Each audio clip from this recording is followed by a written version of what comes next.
दोहा। Jimmy Emmy गाओ ही वेद बुध जाहि धरी मुनि ध्यान, सोई दशरथ सुत भगत हित कौशलपति भगवान। जिसका वेद और पंडित इस प्रकार वर्णन करते हैं और मुनि जिसका ध्यान करते हैं, वही दशरथ नंदन भक्तों के हितकारी अयोध्या के स्वामी भगवान श्री रामचंद्र जी हैं। काशी मरद जंतु अवलोकी जासु नाम बल करूँ विसो की, सोई प्रभु मोर चराचर स्वामी रघुवर सब और अंतर्जामी। हे पार्वती, जिनके नाम के बल से काशी में मरते हुए प्राणी को देखकर मैं उसे राम मंत्र देकर शोक रहित कर देता हूँ, मुक्त कर देता हूँ, वही मेरे प्रभु रघुश्रेष्ठ श्री रामचंद्र जी जड़ चेतन के स्वामी और सबके हृदय के भीतर ही के जानने वाले हैं। विवसऊ जासु नाम नर कहि, जन्म अनेक रचित अघ दहि, सादर सुमिरन जे नर करहि, भव वरिधि गोपद इव तरहि। विवश होकर बिना इच्छा के भी जिनका नाम लेने से मनुष्य के अनेक जन्मों में किए हुए पाप जल जाते हैं, फिर जो मनुष्य आदरपूर्वक उनका स्मरण करते हैं, वे तो संसार रूपी दुस्तर समुद्र को गाय के खूर से बने हुए गड्ढे के समान अर्थात बिना किसी परिश्रम के पार कर जाते हैं। राम सो परमात्मा भवानी ता ब्रह्मति अभिहति तव बानी, यस संशय अनत गुर माही, ज्ञान विराग सकल गुण जाही। हे पार्वती, वही परमात्मा श्री रामचंद्र जी हैं, उनमें भ्रम देखने में आता है।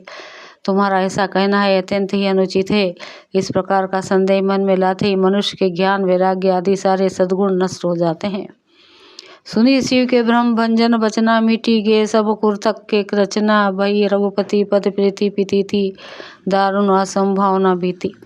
शिव जी के ब्रह्मनाशक वचनों को सुनकर पार्वती जी के सब कुतकों की रचना मिट गई। श्री रघुनाथ जी के चरणों में उनका प्रेम विश्वास हो गया और कठिन असंभावना, जिसका होना संभव नहीं, ऐसी मिथ्या कल्पना जाती रही।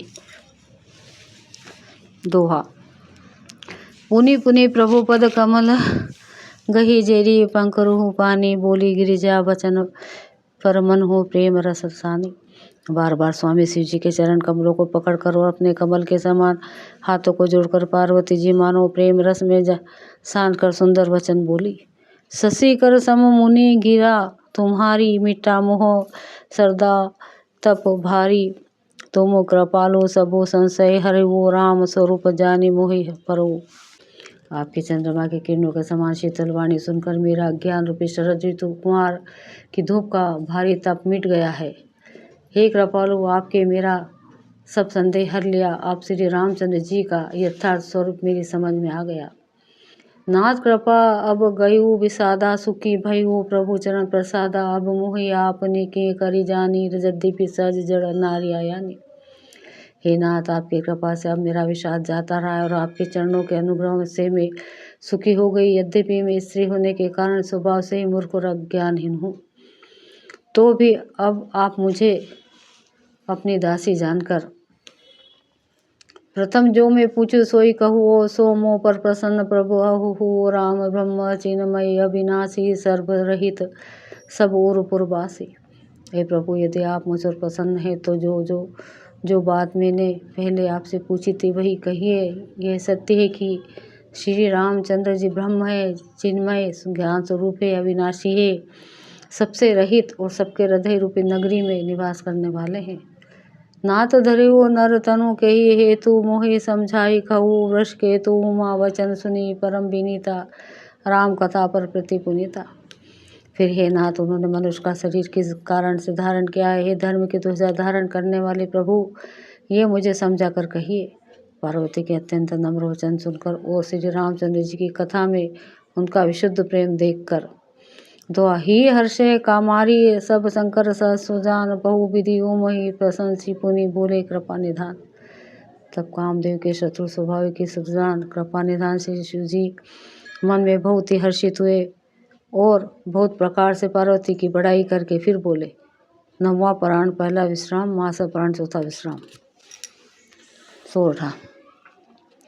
सुनो शुभ कथा भवानी, रामचरितमानस विमल कहा, भूषुंडी बखानी, सुना भी नायक गरुड़।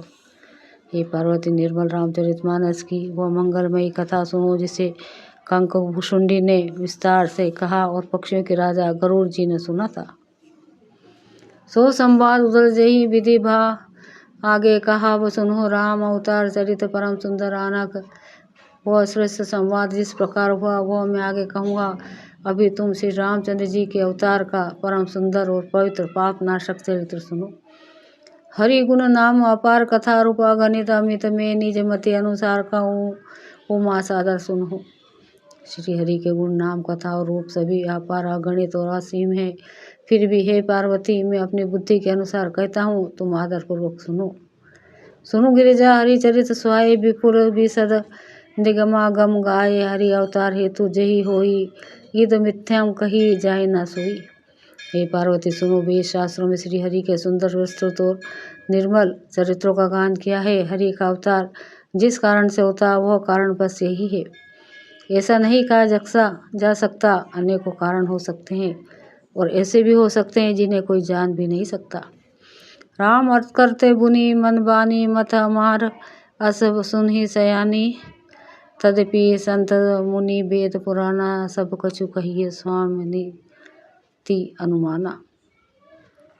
ये सयानी सुनो, हमारा मत तो यह है कि बुद्धि मन और वाणी से श्री रामचंद्र की तर्कना नहीं की जा सकती, तथापि संत मुनि वेद और पुराण अपनी अपनी बुद्धि के अनुसार जैसा कुछ कहते हैं तस मैं सुमुखी सुनाऊँ तो ही समुझी परई जस कारण मोहि जब जब होई धर्म के हानि बाढ़ी असुर अधम अभिमानी। और जैसा कुछ मेरी समझ में आता है हे सुमुखी वही कारण मैं तुमको सुनाता हूँ। जब धर्म का ह्रास होता है नीच अभिमानी राक्षस बढ़ जाते हैं। कर ही अनीति जाई नहीं बरनी सीध ही विप्र धेनु सुरधरनी तब तब प्रभु धरी विविध शरीरा हरि कृपा निधि सज्जन पीरा। और वे ऐसा अन्याय करते हैं कि जिसका वर्णन नहीं हो सकता, तथा ब्राह्मण गो देवता और पृथ्वी कष्ट पाते हैं। तब तो वे कृपा निधान प्रभु भांति भांति के दिव्य शरीर धारण कर सज्जनों को पीड़ा हरते हैं। दो असुर मारी थाप ही सोहरन न राख ही निज श्रुति सेतु जग बिस्तरा ही विशद जस राम जन्म कर हेतु। वे असुरों को मारकर देवताओं को स्थापित करते हैं और अपने श्वास रूप वेदों की मर्यादा की रक्षा करते हैं और जगत के में अपना निर्मल यश फैलाते हैं। श्री रामचंद्र जी के अवतार का यही कारण है। सोई जस गाई भगत भवतर ही कृपा सिंधु जन हित तनुधर ही राम जन्म के हेतु अन्य का परम विचित्र एक ते एका। उसी यश को गा कर भक्तजन भवसागर से तर जाते हैं।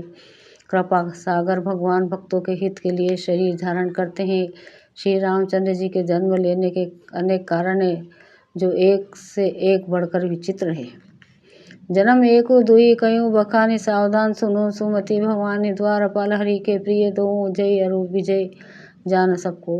हे सुंदर बुद्धि वाली भवानी, मैं उनके दो एक जन्म का विस्तार से वर्णन करता हूँ, तुम सावधान होकर सुनो। श्री हरि के जय और विजय दो प्यारे द्वारपाल है जिनको सब कोई जानते हैं। विप्र शाप ते दोनाऊ भाई तामस असुर दे तिन्न पाई कनक का सिपु अरु हटक लोचन जगत विदित सुरपति मद लोच मोचन। उन दोनों भाइयों ने ब्राह्मण सनकादि के शाप से असुरों का ताम से शरीर पाया। एक का नाम था हिरण्यकश्यप और दूसरे का हिरण्यक्ष। ये देवराज इंद्र के गर्भ को छुड़ाने वाले सारे जगत में प्रसिद्ध हुए।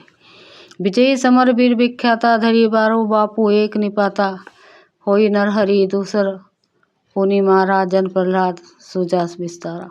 वे युद्ध में विजय पाने वाले विख्यात वीर थे। इनमें से एक हिरण्यक्ष को भगवान ने भरासुर का शरीर धारण करके मारा। फिर दूसरे हिरण्यकश्यप का नारसिंह रूप धारण करके वध किया और अपने भक्त प्रहलाद को सुंदर यश फैलाया।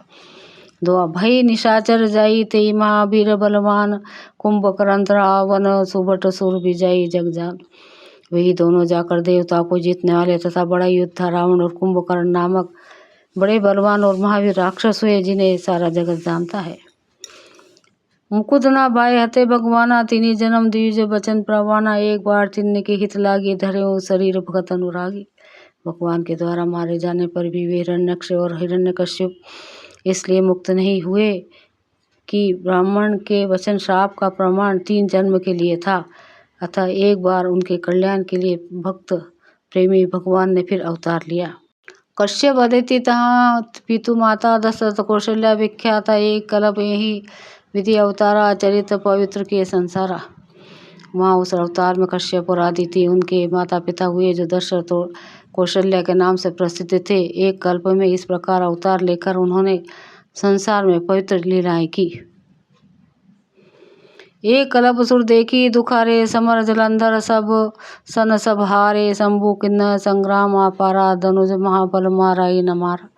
एक कल्प में सब देवताओं को जलंधर दैत्य से युद्ध में हार जाने के कारण दुखी देखकर शिव जी ने उसके साथ बड़ा घोर युद्ध किया, पर वह महाबली दैत्य मारे नहीं मरता था।